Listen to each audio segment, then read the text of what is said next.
আজি আমি আসাম পলিটিৰ কেইটামান গুৰুত্বপূৰ্ণ MCQ কুৱেশ্যন লৈ আহিছো। আশা কৰোঁ আপোনালোকে ভিডিঅ'টো ভাল পাব। আমি ভিডিঅ'টো আৰম্ভ কৰোঁ। প্ৰথম কুৱেশ্যনটো হ'ল which event marked the beginning of the colonial rule in Assam? কোনটো পৰিঘটনাই অসমত উপনিৱেশিক শাসনৰ আৰম্ভণি কৰিছিল? এইটো কেতিয়াৰ পৰা হৈছিল? যেতিয়া আমাৰ ইংৰাজ যেতিয়া ফাৰ্ষ্ট আহি শাসন হৈছিল বা কলনিয়েল চিষ্টেম বুলি যিটো কোৱা হয় সেইটো হৈছিল আমাৰ 1826 চনৰ 28 ফেব্ৰুৱাৰী তাৰিখে যিটো আমাৰ ইয়াণ্ডাবু সন্ধিটো হৈছিল, মানে ইংৰাজ আৰু বাৰ্মিজৰ মাজত যিটো হৈছিল, এই সন্ধিৰ পিছতহে এইটো পাতনি মিলিছিল উপনিৱেশিক শাসনৰ। উত্তৰটো হ'ব option A, the signing of the treaty of Yandabo সন্ধি স্বাক্ষৰ। আমি নেক্সট কুৱেশ্যনটো আগবাঢ়ি যাওঁ। 2 number question. Who was the first British administrator in Assam after the annexation as per the Treaty of Yandabu? Yandabu সন্ধি অনুসৰি অসমৰ অন্তৰ্ভুক্তিৰ পাছত অসমৰ প্ৰথম ব্ৰিটিছ প্ৰশাসক কোন আছিল? এইটো আমাৰ উত্তৰটো হ'ব option A, David Scott. Next question 3 number. In which year was Assam province established as a separate province with the capital at Shillong? কোন চনত অসম প্ৰদেশ শ্বিলঙত ৰাজধানী লৈ সুকীয়া প্ৰদেশ হিচাপে প্ৰতিষ্ঠা হৈছিল? এইটো হৈছিল আমাৰ অপশ্যন বি, 1870 চনত হৈছিল। Next question 4 number. What was the role of Janardhan Barbarua in David Scott's administration? David স্কটৰ প্ৰশাসনত জনাৰ্দন বৰবৰুৱাৰ ভূমিকা কি আছিল? এইকেইটাৰ মাজত উত্তৰটো হ'ব option A, head of the revenue department, মানে ৰাজহ বিভাগৰ মুৰব্বী আছিল। নেক্সট কুৱেশ্যনটো হ'ল 5 number. Which district was separated from the Bengal presidency and added to the Chief Commissioner's province in September 1874? 1874 চনৰ ছেপ্টেম্বৰ মাহত কোনখন জিলা বংগৰ পৰা পৃথক হৈ মুখ্য আয়ুক্তৰ প্ৰদেশত সংযোজন কৰা হৈছিল? এইটোৰ মাজত কোনটো আছিল, কোন ঠাইটো আছিল? তেনেহ'লে উত্তৰটো হ'ব অপশ্যন ডি, চিলেট। আৰু এই চিলেটটো বৰ্তমান বাংলাদেশত আছে, আৰু এইটো ঢাকাৰ পিছতে আটাইতকৈ ডাঙৰ যিটো হয় চহৰ হয় বাংলাদেশৰ। Next question 6 number. Sir Henry Cotton, the former Chief Commissioner of Assam, presided over the অসমৰ প্ৰাক্তন মুখ্য আয়ুক্ত ছাৰ হেনৰি কটনে ক'ত সভাপতিত্ব কৰিছিল? ক'ত কৰিছিল?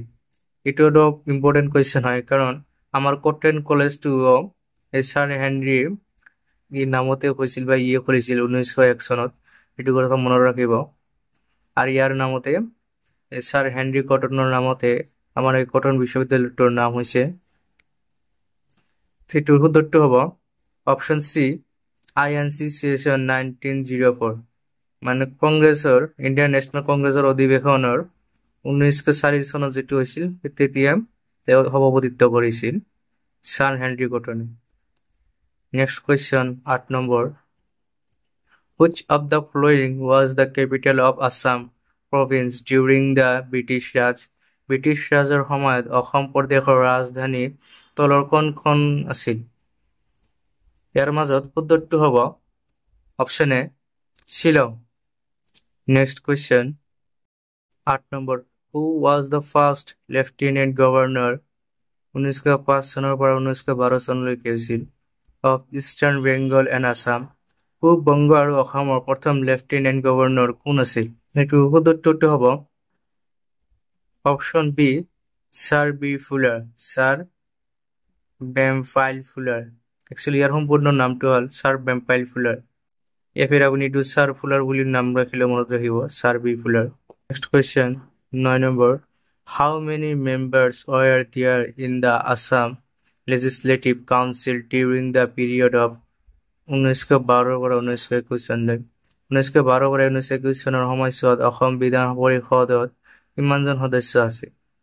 এইটো উত্তৰটো হ'ব অপশন বি 34 মেম্বাৰ্স আনি 36 জন আছিল সদস্য আছিল বিধানসভাত 1912 পৰা 1921 চনলৈ অসমত next question 10 number when was Assam reconstituted into a chief commissioner's province with the legislative council অসমক কেতিয়া বিধান পৰিষদৰ সৈতে মুখ্য আয়ুক্তৰ প্ৰদেশ হিচাপে পুনৰ গঠন কৰা হৈছিল এটো উত্তৰ হ'ব অপশন সি 1912 চনত গঠন কৰা হৈছিল মুখ্য আয়ুক্তৰ প্ৰদেশ হিচাপে next question Assam Chhatra Sanmillan was formed on Assam ছাত্ৰ সংস্থা গঠন হৈছিল কেতিয়া গঠন হৈছিল এটো গঠন হৈছিল 25 ডিসেম্বৰ 1916 চনত এনি উত্তৰটো হ'ব option C December 25th 1960 next question 12 number the first session of Assam Chhatra Sanmillan was held in Assam ছাত্ৰ সন্মিলনৰ প্ৰথম অধিৱেশন অনুষ্ঠিত হৈছিল ক'ত অনুষ্ঠিত হৈছিল এটো অনুষ্ঠিত হৈছিল গুৱাহাটীত এনি উত্তৰটো হ'ব গুৱাহাটী আৰ ইয়াৰ ফাউন্ডিং প্ৰেসিডেন্ট আছিল বা প্ৰতিষ্ঠাপক সভাপতি আছিল লক্ষ্মীনাথ বেজবৰুৱা এটো মনত ৰাখিব লাগিব next question 13 number when was the diarchy system introduced in Assam province Assam প্ৰদেশত কেতিয়া দ্বৈত শাসন ব্যৱস্থা প্ৰৱৰ্তন কৰা হৈছিল এটো উত্তৰটো হ'ব 1919 চনত next question 14 number which organization transformed into the Assam Pradesh Congress Committee during the non-cooperation movement in Assam অসমত অসহযোগ আন্দোলনৰ সময়ত কোনটো সংগঠন অসম প্ৰদেশ কংগ্ৰেছ কমিটিলৈ ৰূপান্তৰিত হৈছিল এটো উত্তৰটো হ'ব অপশন বি আসাম এছ'চিয়েশ্যন মানে অসম সংস্থা next question 15 number who was a minister of Assam under the diarchy system দ্বৈত শাসন ব্যৱস্থাৰ অধীনত অসমৰ মন্ত্ৰী কোন আছিল এটো উত্তৰটো হ'ব option A Pramod Chandra Dutta next question 16 number who was the first governor of Assam after independence স্বাধীন অসমৰ প্ৰথম ৰাজ্যপাল কোন আছিল এটো উত্তৰটো হ'ব অপশন সি স্যাৰ মোহাম্মদ সালে আকবৰ হায়দাৰি আৰ বৰ্তমান আমাৰ অসমৰ গভৰ্নৰ হল গুলাব চাঁদ কাটাৰিয়া এটো মনত ৰাখিব কাৰেণ্ট এফেয়াৰ হিচাপত আহি যাব পাৰে 17 number question who was appointed as the first governor of Assam in 1921 1921 চনত কোনজন ব্যক্তিক অসমৰ ৰাজ্যপাল হিচাপে নিয়োগ কৰা হৈছিল এটো উত্তৰটো হ'ব option A Nicholas Davidson Bell 3rd number question who was the first Assamese to be appointed as a governor of an Indian state অসমৰ পৰা আন এখন ৰাজ্যৰ ৰাজ্যপাল হোৱা প্ৰথমজন অসমীয়া ব্যক্তিজন কোন আছিল এটো উত্তৰটো হ'ব Bishnuram Medhi next question 19 number who was the second chief minister of Assam just after Gopinath Bordoloi Gopinath বৰদলৈৰ পিছত অসমৰ দ্বিতীয় গৰাকী মুখ্যমন্ত্ৰী কোন আছিল এটোৰ উত্তৰটো হ'ব অপশন এ বিষ্ণুৰাম মেধি আৰু ইয়াক অসমৰ আইৰন ম্যান বুলিও কোৱা হয় আৰু কেতিয়ালৈকে আমাৰ মুখ্যমন্ত্ৰী আছিল the second chief minister of Assam এইটো হ'ব 19 আগষ্ট 1950 চনৰ পৰা 27 ডিসেম্বৰ 1957 চনলৈকে আছিল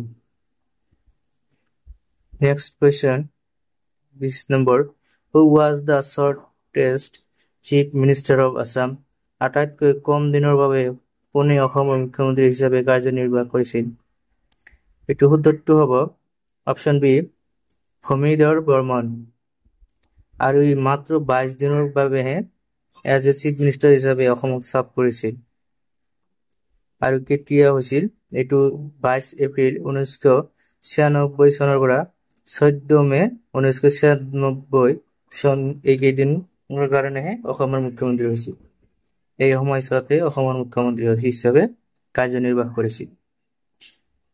আজিৰ কাৰণে এইখিনিয়ে।